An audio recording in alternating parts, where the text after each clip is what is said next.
ನಿಮ್ಮ ಹೆಸರನ್ನೇ ಸ್ಮರಿಸುವೆ, ನಿಮ್ಮ ಚರಣದಾಸೆಯಾಗಿ ಬಾಳುವೆ. ಈ ಸಿರಿ ಸಂಕೋಲೆಯಿಂದ ನಾನು ಬಿಡಿಸಿ ಸ್ವರ್ಗದಂತರು ನಿಮ್ಮ ಆಶ್ರಮಕ್ಕೆ ನಾನು ಕರೆದೊಯ್ಯ ಮುಡಿಪ.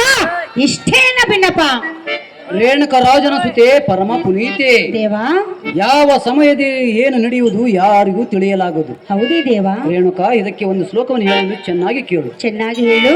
ಯಸ್ಮಿನ್ ದೇಹೆ ಯತಕ್ಕಾಲೆ ಎನ್ಮೂರ್ತಿ ಚೇಯರುದ್ದಿನಿ ಹಾನಿರುದ್ದಿ ಯಶೋಲಾಭಂ ತತ್ಕಾಲಂ ಭವಿಷ್ಯತಿ.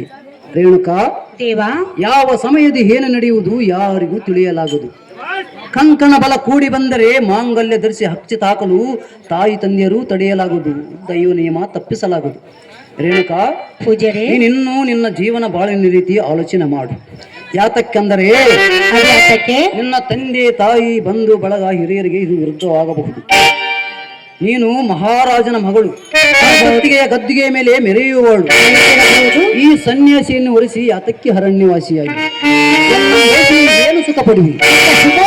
ತಿಳಿದು ನೋಡು ರೇಣುಕಾ ಬಾಳಿ.